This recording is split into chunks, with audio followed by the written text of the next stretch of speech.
Good afternoon and welcome to the next in the series of the Successful Introvert Workshops. My name is Brian Johnson, the Quiet Coach, and I'm really pleased to be here today. I'm really starting to feel a bit refreshed from my holidays, and just coming back into to work is really great to get back focused into making some real difference to people. A bit about my background. I come from a financial services background, spent 30 years working for a number of companies in the financial services, and for many of those years I really struggled to how to successfully manage the boss, especially extrovert boss who's expecting me to be like them. And one of the things it took me a long time to learn is how to succeed as the person I am, and how we can take control of the situation we're in. And to be honest, I reached a point where I realised a few years ago that what I enjoyed most was really sharing what I'd learned with other people and helping them achieve their full potential. Looking around at the younger people in the office and seeing actually them having the same frustrations I had. And I've been on such a transformational journey over the last few years, learning new skills and feeling confident talking to others about my journey, realising the power there is in the message, to simply sharing a little bit about yourself. And today's focus is really managing your boss, often the biggest challenge we face in the work environment. And really, I don't know how you feel on a Monday morning going into the work environment and make boss. Is there a sense of dread, despair? You wonder how you can avoid conversations, or even sometimes hope your boss isn't in, so you don't have to deal with them in the work environment. Yeah, is that really how you want to feel when you walk into the office, when you're meeting colleagues, when you see your boss? You want to go, oh, that sense of, how am I going to manage this? Well, I'm really looking forward to that conversation. How could you change that? And this is really where we start about creating change and what's going on. It's really thinking about actually how do we feel about the situation, and how would we like to feel? This is really the starting. Thinking about what you'll gain from having a better relationship, better communication with your boss, understanding him. And is it going to make you feel more excited about your job? Are you going to enjoy more what you're doing? Does it open up career progression opportunities? Is your relationship with your boss holding you back? You simply want to feel more appreciated too. Do you want people to listen to you more, know you're there? Ultimately, everyone wants something different from the relationships with the boss, and the starting point is always to be clear on what you will gain from getting the relationship you want, knowing what that big vision is, and the end goal. I often talk about it's about seeing the end goal, visualizing that end goal in the distance, and knowing what that you can see, you can feel, what you can be hearing in those conversations, and just knowing that, like, that's where I'm heading. And it's almost like attaching an anchor rope to that, so you can pull yourself forward.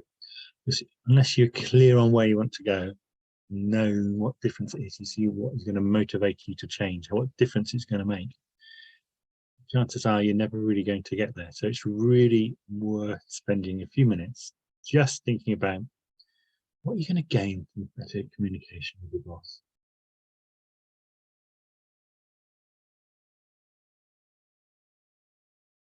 Now, you've got that great picture, you know what you want from your boss. And changing is about thinking about what they want from you. You ever sat there and thought about, actually, why aren't we connecting effectively with our boss? What is different about our communication styles, our approach, which is holding us back from making progress? What they want from you? What is that they're looking for? Most people find it easier to connect with people who are like them. And understanding that, you can see what they're looking for. Put yourself into their shoes. Imagine yourself just standing there and standing in their shoes, looking at you. Just think of the things they would say. I would like you to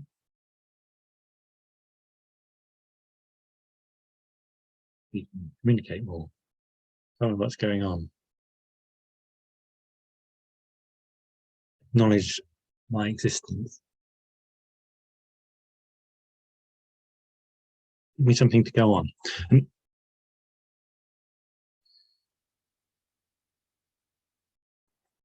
just thinking about that position,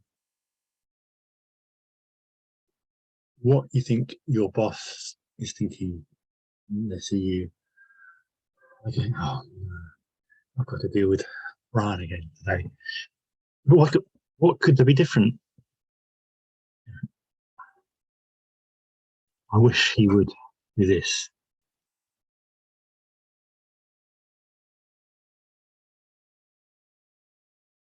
You often get stuck in, right, oh, this is where I'm communicating.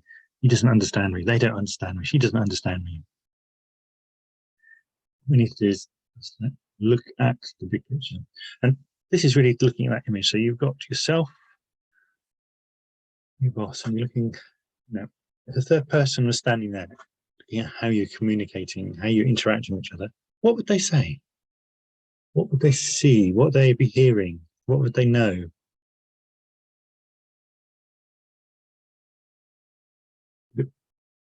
Instantly be clear you don't get on. That there's frustration between you two. What is going on? What is the issue? Part of taking control and getting change is noticing what is going on when you look at your relationship from outside. What is it you want to change? What's going on? What isn't working? You start writing down phrases or, things. The boss thinking, if he's standing there thinking of the boss, okay, and he's looking at you, what is it he sees, they see, she sees? What is it they're thinking?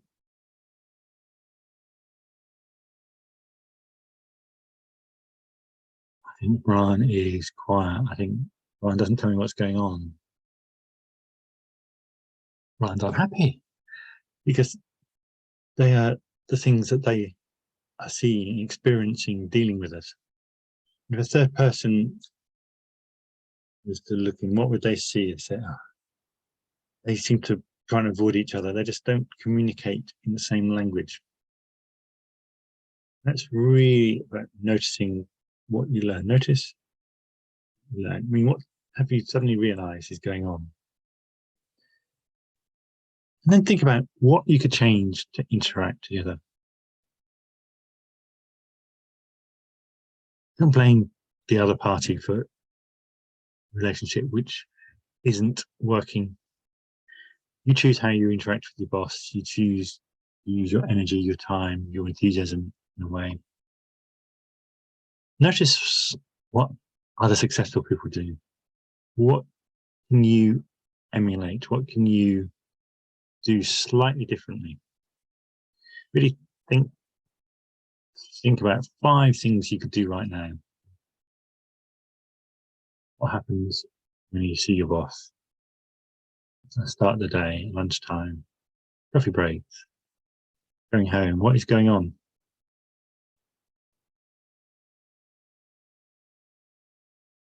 How are you communicating? What language are you using?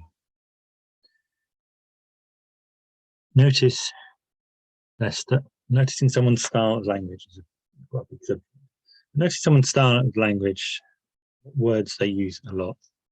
Really helpful to change what their style are. Some people use a lot of visual words. You're looking, seeing, other feeling. This feel, you hear, you touch. Not just the words you use. Most of us favour certain senses when we're describing things, and noticing the vocabulary you use, make small changes, just getting the sense of what's going on can make a real difference. Can you notice what's going on? Can you feel what's going on? Can you hear what's going on around you? What is their communication style?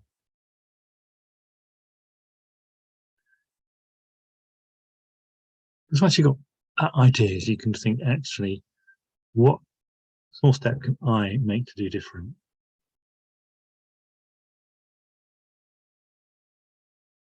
What will be different if I change my approach? You just sit there, oh, it's their fault. The boss should always be able to adjust their style. They're human, they're like you. We don't automatically adjust our communication style to everyone in the room. And when they're dealing with lots of people, that's very hard. What you need to do is find ways to use your energy and enthusiasm in a way that actually connects with them. Hey, this is my happy face. This is my sad face. This is my thinking face. And actually, there's not a lot of difference. I often find that, for me, when I'm thinking, people think I'm cross or annoyed. But it's just, actually, I'm thinking. It's really hard to change. But being aware of that, I can catch myself sometimes going, I just need to change, because actually not feeling annoyed, I'm just thinking, I'm feeling tired, my knee's hurting, and I'm just, my face is showing annoyance. It's not at the person, it's just how I'm feeling. And noticing what we can control, what changes we can make.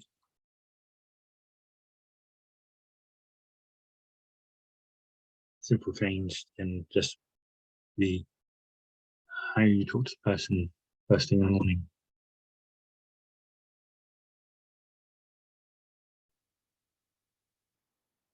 The question is always, if you're not happy where you are at the moment, what are you willing to do? Price are you willing to pay to get the change you want? It's always the big question.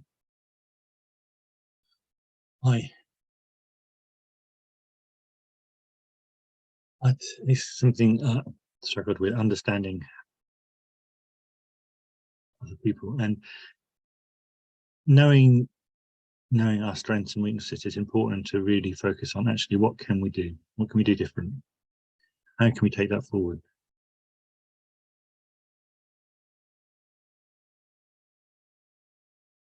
If you're unhappy, you can change. Change your behave, how you react. You don't need to take their interactions personally. That's always a good starting point. Don't take it personally.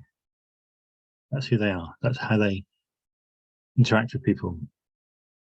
Don't take it as a personal insult. Think, okay, I can take that differently.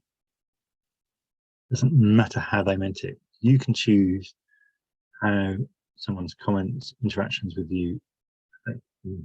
You have that choice. You have the power to control how you feel in every interaction you have with someone. And often that's the first step you need to take. Thinking about change, what change are you willing to do? In a month's time, if nothing has changed, you regret not taking any action. And I approach something in a way that I enjoy. What do I enjoy? What do I enjoy about cooking? How can I approach that? Like-minded people do. Lots of people. And very simple, really. really is having a plan, having a clear plan of action. For instance, what does your boss want on a Monday morning?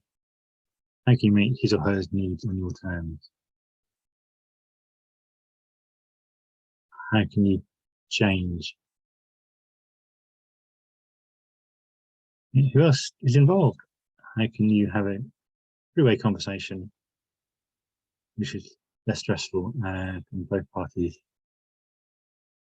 Find the initial interaction. What common subjects can you talk about? What fun subjects can you talk about? What are their interests? Find your boundaries. How long you want to talk? How much detail you want to go into? If someone you will find doesn't talk very much about themselves, I'm not a natural speaker. That's not my strength. I'm a great listener. So for me, the boundaries are, I'm not going to stand there and talk to you for 5 minutes. I might talk to you for 30 seconds, and that's my boundary. That's where I stop. But we make it, may continue longer if if we find something which energizes me. But I know my boundaries. I know when I'm going to stop.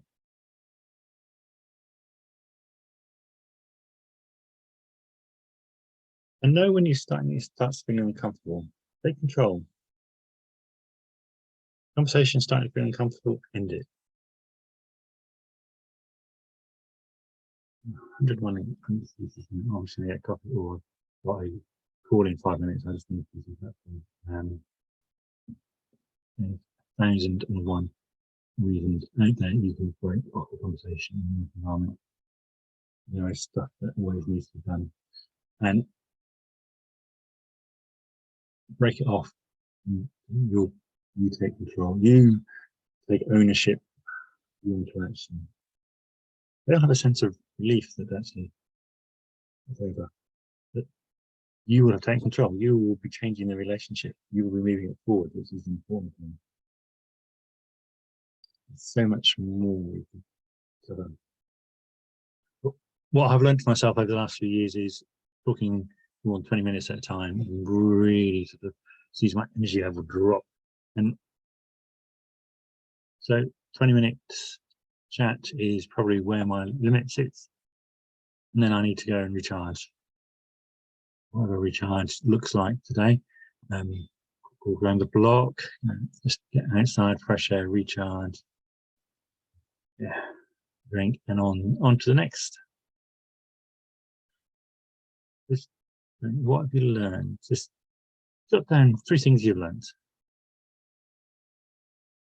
What are you going to do differently? What are the different things you're going to do? So by this time next week, what will you have explored doing? You'll be on trying to exploring, to investigating, to doing different things. What are the biggest food thoughts you have today? Where have I helped you most? I'd love to know. Next week, continue the series. If you want to reach out to me to know more, want some one-to-one help, you can book some time on diary using the QR code, or just email me at brian@brianpauljohnson.com. Always happy to have a chat and see how I can help you. Thank you for your time today, and I look forward to seeing you